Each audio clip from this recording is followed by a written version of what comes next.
Okay, so we left off at this Peruvian hostel thing where I just washed my hair, and I went to the room, and with my travel companion we were getting ready to sleep.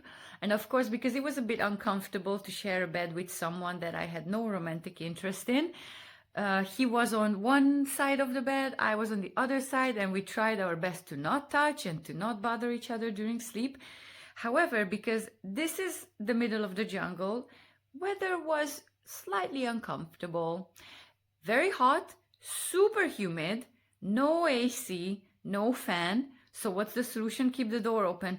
It didn't make a difference because there was no air at all. There was no movement, so it didn't make a difference, but it was like a psychological thing. So at least if there is movement of air during the night, I might not suffocate.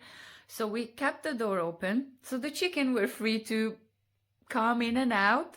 It was a weird night. Next day, fresh as a daisy, got up, got the backpack, and went to the dock and waited all day for this boat. Finally, the boat showed up. It did look like that this was going to be the very last boat ride I will ever take. And of course, I remember the story from a few nights before this. And I was in this Colombian hostel, and I was talking to one of the ladies who worked there, a cleaning lady, a local. And I told her that I'm looking for the cargo boat.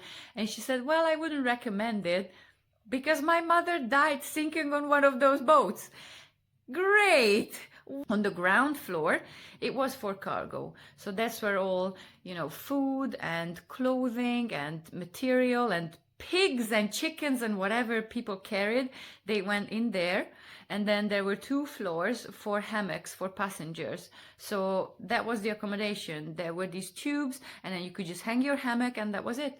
And of course, there were no windows or anything, so we really just had a roof over the head. And then so I went to the 2nd floor. Turns out that other backpackers had the same idea, one which was traveling with a cat. Very interesting. So there were 6 ladies, us gringas, and the English guy I was traveling with, the gringo. 7 of us hung the hammocks next to each other. Well, actually, no, correction, because 2 girls booked a private room. It's not a room. It was not a room. No, it was a hole where dreams die. So the girls decided to not sleep in that room and on the disgusting mattress, and they decided to sleep around us, but we didn't have spare hammocks for them, so we lent them like everything else that we had so they could make a cushy bed-like thing, so they slept like under the hammocks. And I was the very last one. And then so next to me, there was a local with his hammock, and he was so persistent. He really just wanted to talk to me no matter what. And he kept asking questions and talking and chit-chat. And he was so close, our heads were technically touching. And I was like, I can't do this for 4 days. I just came from Colombia.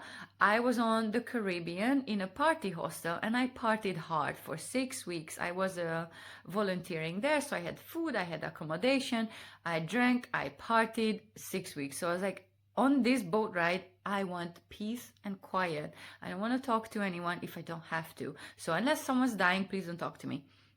So I tried to explain it to this gentleman, but he didn't really get the message. So as soon as he went to the bathroom, I pulled the hammock far, far away from me. Obviously, he noticed the difference, and he got so upset. He removed his hammock altogether and moved to the 1st floor. I was like, even better. Perfect. The next 4 days were absolutely magical, and this will be a story for another time.